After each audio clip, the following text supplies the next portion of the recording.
Poetry शुरू करने से पहले मैं बड़ौदा से सूरत बस में आया हूँ और बाजू की सीट खाली थी, तो रास्ते में आते आते कुछ लिखा है वो पहले सुना देता हूँ। 24 का हो चुका हूँ फिर भी बाजू की सीट खाली है।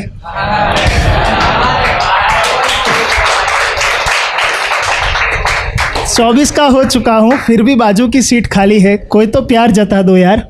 अरे रुक जाओ मैं सूरत आ गया हूँ, वॉइस ऑफ सूरत का रास्ता बता दो यार।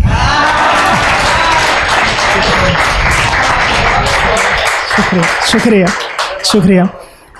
पोएट्री शुरू करेंगे। आई एम वेरी ग्लैड के एनके सर के बाद मेरी पोएट्री बहुत जल्द आ गई है, क्योंकि ये कुछ उसी तरह से रिलेट की जाएगी, रियलिटी के बेसिस के ऊपर है।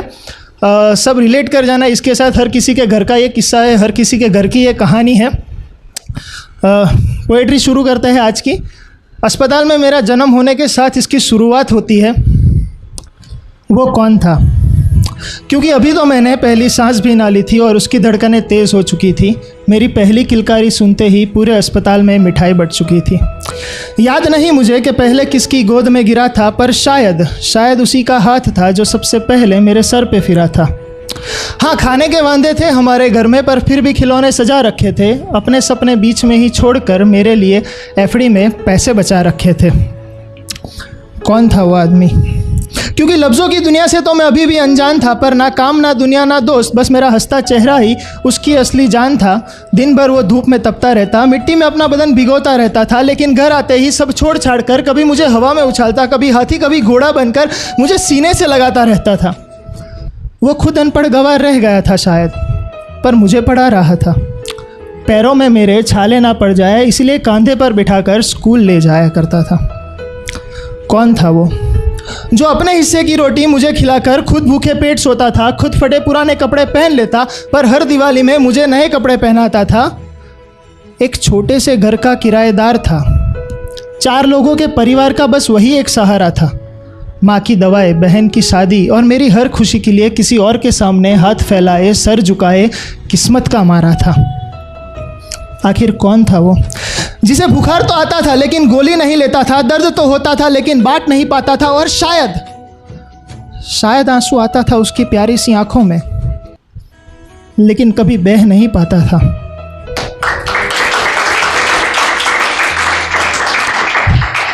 आखिर कौन था वो जो मेरी जवानी के साथ खुद बूढ़ा हो रहा था? दर्द ने उसके पैरों को जकड़ रखा था, पर मेरे लिए भाग रहा था। जवानी मुझ पर चढ़ती गई, बाल उसके सफ़ेद होने लगे। जवानी मुझ पर चढ़ती गई, बाल उसके सफ़ेद होने लगे। जो अब तक मेरी आंखों के साथी थे, आज वही आंसू उसकी आंखों से रोने लगे। घुटनों से लेकर चलने तक का सफ़र मैंने उसके साथ तय किया। घुटनों से लेकर चलने तक का सफ़र मैंने उसके साथ तय किया था, लेकिन अब जवानी मुझे दौड़ने के लिए कह रही थी और वो मेरे साथ नहीं दौड़ सकता था। इसीलिए अपनी मंजिल तक पहुंचने के लिए मैं इतना नीच बन चुका था कि उसे बीच राह में बेहाल बेसहारा गिरता हुआ छोड़ देना चाहता था। आखिर भूल जो गया था। कौन था वो? क्योंकि अब पैसे जो कमाने लगा था तो उसकी हर नसीहत मुझे गुस्सा दिलाती थी, और बेटा सब ठीक तो है ना, उसकी ये हमदर्दी भी मानो मेरे सीने में आग लगाती थी। वक्त ने करवट बदली। आज तक मैं किसी का बेटा था, अब मैं भी वही आदमी बन चुका था। वही सपने, वही ख्वाहिशें और वही छोटा सा चेहरा मेरा खुदा बन चुका था। इससे पहले कि मैं अपनी गलतियों का बोझ हल्का कर पाता, वक्त ने एक बार फिर अपनी ताकत दिखाई, ताकि वही वक्त मुझ पर हंस पाता। और अगली सुबह मेरे माथे की सबसे मजबूत छत का हर एक पन्ना खाक बन चुका था, क्योंकि वो मेरा बाप था।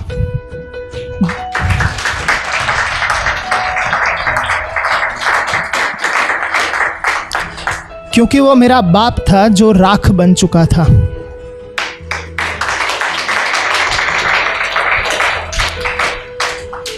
ये एक मैसेज उन सभी के लिए जो इस वक्त मुझे सुन रहे हैं कि संभाल लेना उन लड़खड़ाते कदमों को जो आज छड़ी का सहारा लेकर चल रहे हैं। क्योंकि याद रखो, कल तुम्हारा बेटा भी समझदार होगा, और अगर नहीं कर पाए अपने पिता से सच्ची मोहब्बत, तो वही बेटा इन्हीं लफ्ज़ों का हकदार होगा। और दुआ करता हूँ वो लम्हा तुम्हारी ज़िंदगी में कभी ना आए, क्योंकि उस लम्हे का हर एक कतरा बहुत ही दर्दनाक होगा। लेकिन वक्त अभी भी बचा है तुम्हारे पास थोड़ा सा, क्योंकि कल इसी वक्त का हर एक लम्हा तुम्हारा कर्जदार होगा। और ज़रा सोच के देखो, आज तो वो तुम्हारा बाप है, कल अगर वो ना रहे तो क्या होगा?